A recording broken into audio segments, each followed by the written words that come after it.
देवियों और सज्जनों, बंगाल वह वीर प्रसू भूमि जिसने एक से बढ़कर एक लाल दिए, जो माँ भारती के लिए न्योछावर हो गए, जिन्होंने माँ भारती के लिए अपने प्राणों की आहुति दे दी, परवाह नहीं की।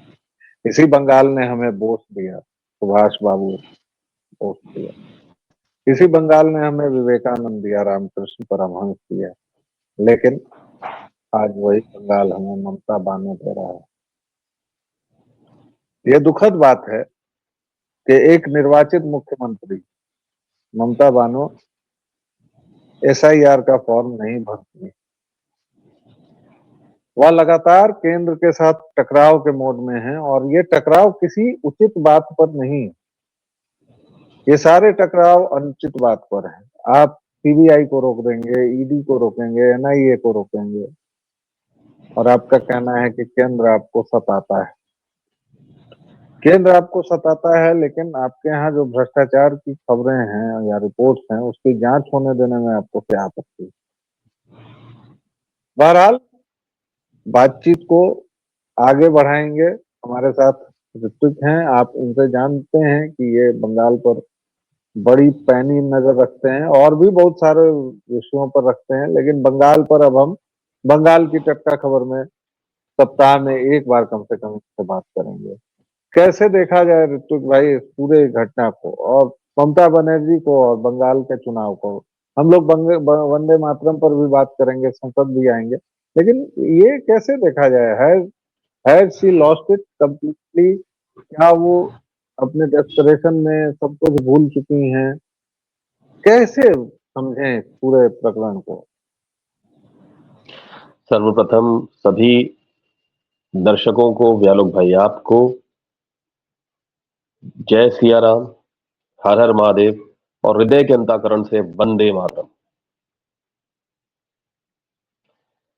देखिए, केवल भारत की सरकार या लोकतांत्रिक रूप से चुनी हुई सरकार और लोकतांत्रिक जितने भी संस्थानें हैं, उनका ही विरोध ये बानो नहीं कर रही हैं, ये बेगम नहीं कर रही हैं। सुप्रीम कोर्ट तक ने उनको आखिरी वार्निंग दे दी है, क्योंकि आपको पता होगा कि इलेक्शन कमीशन सुप्रीम कोर्ट में गया था, उनका पिटीशन लगा हुआ था। जब सुप्रीम कोर्ट ने कहा कि आप बीएलओज और बीएलएस की जो है सुरक्षा के पुख्ता इंतजाम कीजिए, तो उन्होंने कहा कि ये बिना वहां के ऑफिसर्स को डेप्यूटेशन मिलिए नहीं हो सकता। तो अभी के लिए उन्होंने बोला कारगर इंतजाम कीजिए, और ममता बनर्जी को लास्ट वार्निंग दी गई है कि अगर ममता बनर्जी ने सहयोग नहीं दिया तो वहां के जितने अफसरान हैं वो सब डेप्यूटेशन पे ले लिए जाएंगे चुनाव आयोग द्वारा। आपको पता ही है व्यालोक भाई, डेप्यूटेशन क्या होता है, अलग से बताने की आवश्यकता नहीं है। बात यह है कि 57 लाख तो कट गए, और वहां पे एक अजब चीज चल रही है कि लगभग 30 से 35 लाख जो हैं वो आपके अनमैप्ड है, माने उनकी मैपिंग ही नहीं हुई है। तो लगभग ये आंकड़ा करोड़ के आसपास जा रहा है। तो बौखलाना और अपना आपा खोना या बौरा जाना तो स्वाभाविक है उनके उनके उनके लिए ना। और दूसरी चीज ये है कि हुमायूं कबीर भी एक तरह से उसको तो खाद पानी इन्होंने दिया था कि इसको सोचा था सोहरावर्दी जैसा उतार देंगे, और उसने उस तरह का भाषण भी दिया उसके लोगों ने कि हम तो 90 जो अल्पसंख्यक सीट है उसके ऊपर ही मतलब अपना जो ध्यान रखें, बाकी 204 पे तुम लोग लड़ो। लेकिन 90 नहीं तो चलिए कम से कम 60-70 सीटें ऐसी है जिसमें पूरी तरह से मुसलमान उसको पूरी तरह से इन्फ्लुएंस करता है या प्रभावित करता है। तो वहां जो है ये गजवाए हिंद का ही प्लान इन लोगों का है, और जिसको पूरी तरह से चुपके चुपके खाद पानी गुप्त समझौते के तौर पर ये भी दे रही है और कांग्रेस भी दे रही है। और आज की खबर ये है कि हुमायूं कबीर सीपीएम के साथ भी मतलब समझौते में जा रहा है। तो ये चीज वहां के लोगों को समझ में आ जानी चाहिए। तो ऋत्विक भाई वैसे भी सीपीआई, सीपीएम, कांग्रेस, मुस्लिम लीग, इन सब में अंतर कहाँ है? कौन सा अंतर है? ये सब तो एक ही थैली के चट्टे बट्टे हैं। बिल्कुल है, और शुरुआत से है। 1906 से लेकर जब मुस्लिम लीग जब 1906 में संस्थापित हुआ ढाका शहर में, और उसके बाद जब आगा खान की अगुवाई में इन लोगों ने क्यों उसकी शुरुआत की? वंदे मातरम के विरोध में। 1905 में जब वंदे मातरम घर घर में गाया जाने लगा, जब अंग्रेजों ने षड्यंत्र करके गॉड सेव द किंग गवाने की घर घर तक पहुंचाने की कोशिश की, अपना राष्ट्रीय गान, तब उसके विरोध में सब लोग खड़े हुए। तो आज भी वस्तुतः वही स्थिति है। ये बांग्लादेश के मुसलमान, आपने पिछली वैसे भी नहीं, मतलब दर्शकों थोड़ी देर में एक दो जानकारी अभी तुरंत फुटकर बढ़ा देना चाहूंगा कि समय के प्रवाह में, बात के प्रवाह में वो खो न जाए। जो मुस्लिम लीग आप और मैं जानते हैं इतिहास का, वही अभी भी मौजूद है। उसने केवल इंडियन नाम अपने आगे लगा लिया, वही लोग हैं। और आप लोगों को ये जानना चाहिए कि 16 ऐसे लोग थे जिन्होंने मुस्लिम लीग बनाने में, जब 47 का विभाजन हुआ, वो मुस्लिम लीग की टिकट पर जीते, पाकिस्तान नहीं गए, और वो आपके संविधान बनाने में थे। इससे वाहियात बात और क्या हो सकती है? इससे बिल्कुल, घटिया बात क्या हो? और वो उन लोगों का बदला भी था ना। संविधान से उम्मीद करें कि इस देश में, तो फिर वो ब्लास्फेमी कह दी जाएगी मेरी बात। लेकिन वो एक अलग विषय है, उस पर हम लोग बाद में चर्चा करेंगे। फिलहाल इस पर जी, ऋतिक भाई आप कुछ कह रहे हैं? तो तो वस्तुतः वो स्थिति बंगाल की वही है जो 1946 में थी। 80 साल में कुछ परिवर्तन नहीं हुआ है। ना बिल्कुल। वहां पे ना वहां पे सड़कें सही हैं, ना वहां पे इंफ्रास्ट्रक्चर ठीक है, क्योंकि आज ही अमित शाह जी ने बोला है कि 583 किलोमीटर या 538 किलोमीटर की फेंसिंग बची हुई है। ममता बनर्जी अड़ंगा लगा रही, टीएमसी होने नहीं देती। ऊपर से आज इन लोगों की मतलब हठ धर्मिता देखिए कि ये लोग संसद में बैठकर ई सिगरेट पी रहे थे। जिसके ऊपर आपत्ति उठाए तो ये लोग सब खड़े हो गए। तो इस तरह की निरंकुश जो है ना सरकार बंगाल में चल रही है। हालांकि अब तो खैर भद्रलोक के अंदर भी दो फाड़ दिख रहे हैं, लेकिन ये भद्रलोक वाले। एक थोड़ा सा आपसे मैं विषयेतर कहूंगा कि थोड़ी देर के लिए जाइए भाई। ये भौद्रो लोक जो है ना, इसको जरा डिफाइन करके हमारे दर्शकों को बताइए भाई। ये एक बीमारी है, भौद्रो लोक। वैसे तो आ, ये शब्द जो है, ये शब्द तो बहुत बढ़िया है। भद्र व्यक्ति, भद्रो लोक मतलब भद्र व्यक्ति, जो समाज का सभ्य हो, सुशील हो।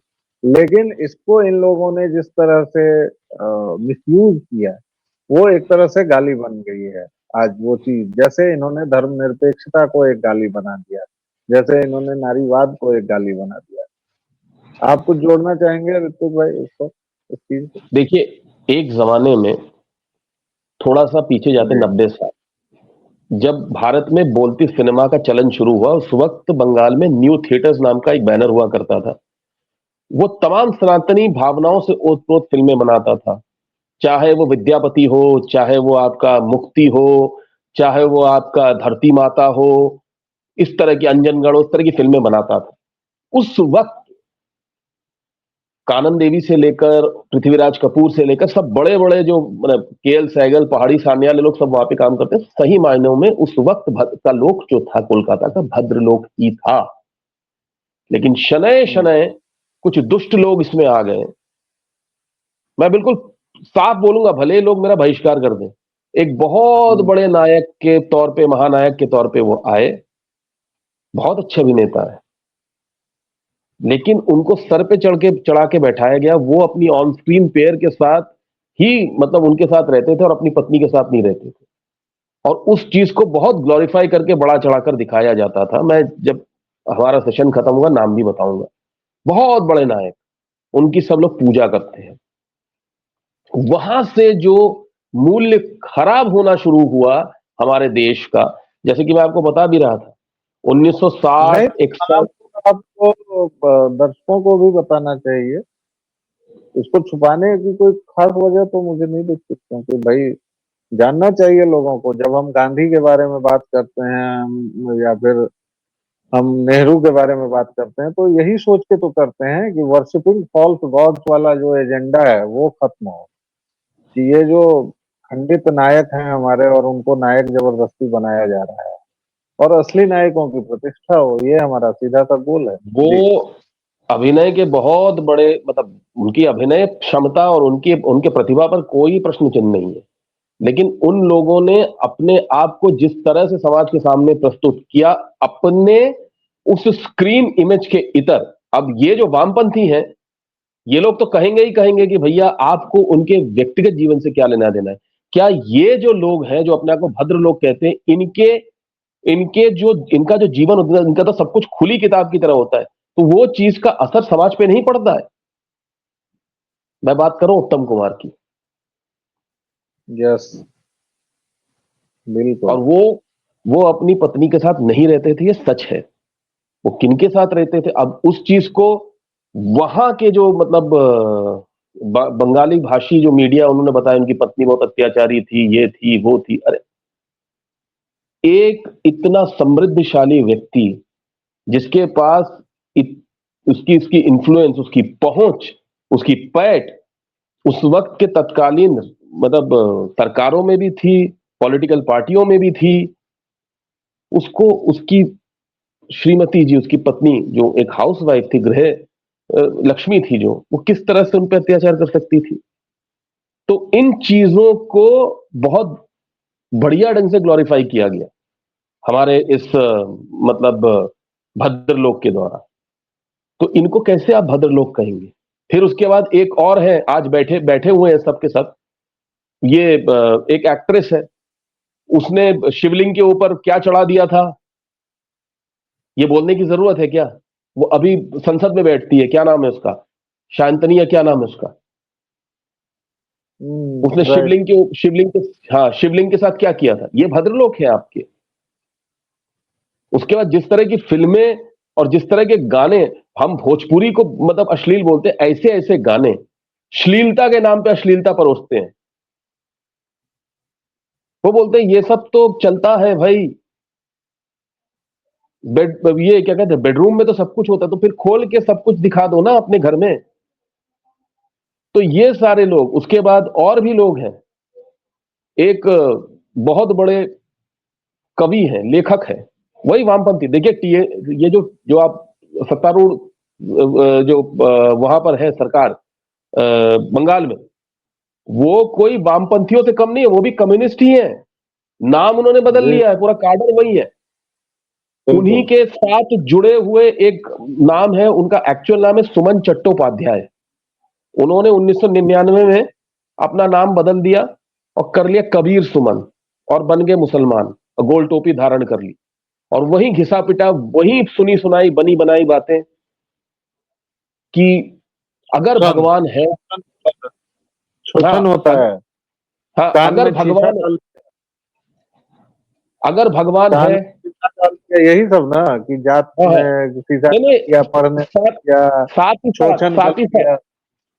साथ ही साथ और देखिए, कुलीन बंगाली परिवार से आते हुए भी अपना नाम छोड़ दिया, चट्टोपाध्याय छोड़ दिया, और कहते हैं कि भाई अगर भगवान है तो जानवरों पे और बच्चों पे अत्याचार क्यों होता है?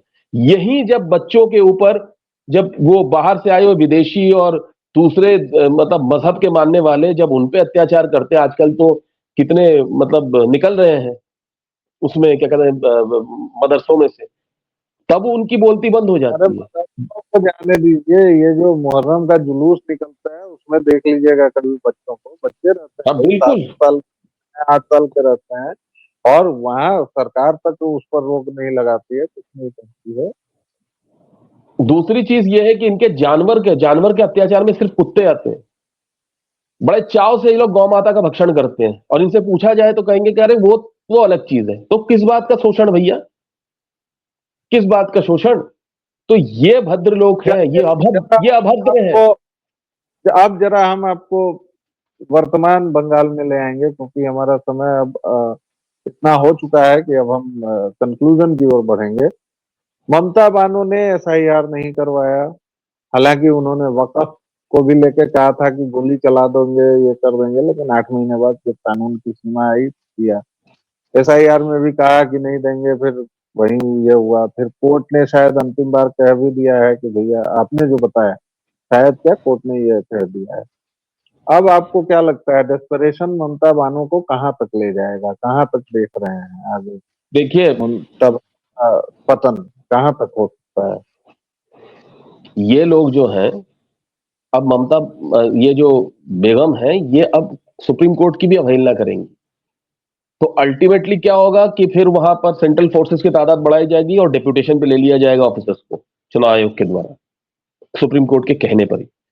फिर ये लोग सुप्रीम कोर्ट को डिस्क्रेडिट करने के लिए पहुंच जाएंगे 120, जैसे वो मतलब मद्रास हाई कोर्ट के मदुरई बेंच के जस्टिस के खिलाफ पहुंच गए। यही करेंगे ये लोग फिर से, ये साफ साफ दिख रहा है। लेकिन ये होगा क्योंकि लगभग 85 से 90 लाख वोट, देखिए तमिलनाडु में फिर भी समझ में आता है कि 70-30 का रेशियो, की 70 अगर डीएमके के वोटर्स है तो 30% इनके भी है। लेकिन यहां पे तो साफ साफ इन्हीं के ही निकल रहे हैं ना। इनको तो पता है कि अगर 50 लाख भी निकल गए तो हम गए काम से। और इस बार जो हिंदू है, खासकर इस बार वो मतलब जान हथेली पे लेकर वोट करेगा, क्योंकि भद्रलोक में भी दो फाड़ हो गया। अब भद्रलोक को ये जब से ये पिछली बार जो हमारी बहन है उनके साथ जो दुराचार हुआ उस कॉलेज में, आरजी कौर में, उसके बाद और उसके 1 साल बाद जो हुआ एक लड़की के साथ, उसके बाद से ना भद्रलोक के अंदर दो फाड़ हो गया है। अब भद्रलोक उनके साथ खड़ा नहीं होना चाहता है। तो ये एक बहुत बड़ा धर्म संकट है इनके लिए, इसीलिए ये इस तरह के मंदिर भी जा रही है और डेस्परेट भी है ये। तो और बार बार ये कहती है, तुष्टिकरण का स्तर देखिए, बंगाली में कहते हैं कि जे गोरू दूध दे तार लाती और सह्य करते हैं, मतलब जो गाय दूध देती है उसकी लात भी खानी पड़ती है। तो इस तरह से भी तुष्टिकरण कर रही है। तो इस बार बंगाली देख रहा है, ये मेक और ब्रेक इलेक्शन है बंगाल के लिए, और क्लोज इलेक्शन होगा और मुझे ये लगता है। बंगाल के लिए नहीं है, ये पूरे देश के लिए है, क्योंकि पूरे देश, बंगाल जो करता है, जो सोचता है, वो देश करता है। ये राष्ट्रीय पुनर्जागरण के समय की बात थी। खैर, दिन बदलते हैं, समय बदलता है और समय का चक्र बदलता है। बंगाल वीर प्रसूर भूमि है, कुछ कीड़े मकोड़े आ गए हैं, इससे उसका चरित्र नहीं बदलता है। वह अरविंद की और विवेकानंद की, रामकृष्ण की भूमि है। वह जिहादियों से और मिशनरियों से पराजित नहीं होगी। लेकिन फिलहाल आपको कैसा लगा ये हमारा कार्यक्रम, दर्शकों जरूर बताइएगा। ऋत्विक भाई से और किन किन विषयों पर, क्योंकि आगे पूरा एक पिटारा खुलने वाला है, जिसकी थोड़ी सी झलक मैं बता देना चाहता हूँ। हम रॉबिन ठाकुर यानी गुरुदेव रविंद्रनाथ टैगोर के बारे में भी वो सारी जानकारी देंगे जो आपको कहीं नहीं है। हम बंगाल का पूरा इतिहास आपके सामने ऋत्विक चट्टोपाध्याय जी की नजर से देखेंगे, एक के बाद एक। तो बने रहिएगा हमारे साथ बंगाल के इस चैप्टर पर। फिलहाल इतना ही, एक छोटा सा विराम, फिर मिलेंगे, तब तक के लिए जय जय श्री राम। जय श्री राम, हर हर महादेव।